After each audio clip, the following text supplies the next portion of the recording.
Bloomberg Audio Studios. Podcasts, radio, news. One of the biggest bulls on this stock for quite a while on the street, ARK Invest CEO Cathie Wood. Cathie, thanks for making time for us this morning. Let's just talk about what Dan Ives said to us yesterday, that he believes Elon Musk is crossing a line and that the board needs to step in. Do you share that view? Well, I have to tell you, we've been dealing with controversy around Elon Musk in one form or another since we first bought the stock when the company was founded in 2014.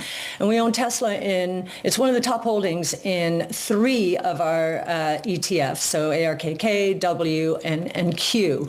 So we are watching this like a hawk, no question about it. But with the experience over the last 11 years, we turn around today and see Tesla really not an EV manufacturer anymore, moving into the robo-taxi age, we believe successfully, and we believe it will scale much better than most of its competitors.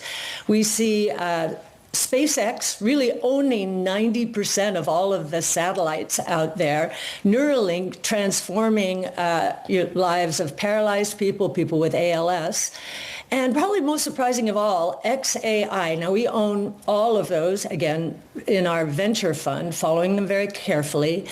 XAI is, on some benchmarks, it hit a point that O3 Pro hit in June. It hit it in February. So, we are very focused on barriers to entry, technology, moats, and we believe that the moats that Elon has built, and obviously this is not just Elon, he's attracting the best and the brightest to help solve some of the world's biggest problems. So again, we do trust the board and the board's instincts here, and we stay out of politics. Well, we'd love your opinion on the current situation. Just on Tesla specifically, you mentioned some phenomenal companies doing some incredible things. For Tesla, though, do you believe that Elon can pursue his political ambitions at the same time pursuing the best interest of Tesla shareholders?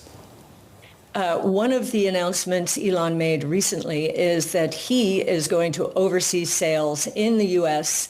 and in Europe. And when he puts his mind on something, he usually gets the job done. So I think he's much less distracted now than he was, let's say, in the White House 24/7.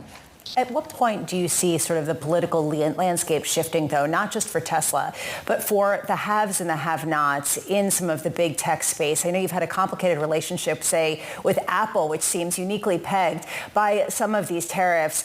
Is there anything that you could see that would make you like that stock again, or do you think that really it is going to fall out of Magnificent Seven? Yes, we've been watching Apple for a long time with an AI lens. And that started, I'm going to say, about 7 years ago when it was becoming serious about autonomous vehicles. If you think about the ultimate mobile device, it's an autonomous vehicle, and that should have been Apple's to win. And what we've seen there is one turnover of management teams after another. And it's all, autonomous driving is an AI project. It's the largest AI project on earth, we believe. And so losing the talent that it has, and as I understand, it lost another one today to Mark Zuckerberg's top 50. So they've had a lot of trouble in this regard. And I think the burden of proof is on them. Do you think that it is time to follow the talent, that this is going to work, the gamble that you're seeing over at Meta, and that that's the path of travel for the other big tech companies that are going to just eat some of the companies from the inside out, take the talent, not necessarily buy the company? It's a very good question. We're trying to figure out if what Mark Zuckerberg is doing today is much like he did when he was pivoting hard to the metaverse, which proved, because he thought that was the next big thing, and that was incorrect. AI is the next big thing, no question about it, and you do have to have the right DNA, and you have to move fast and break things, as he would say.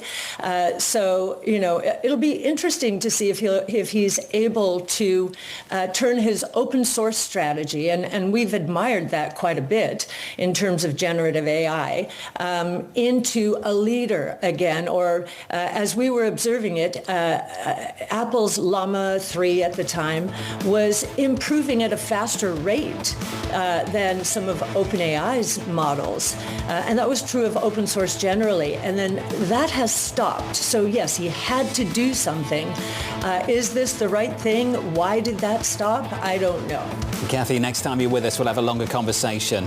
Two leaders, incredible men, doing incredible things. ARK Invest CEO, Cathie Wood.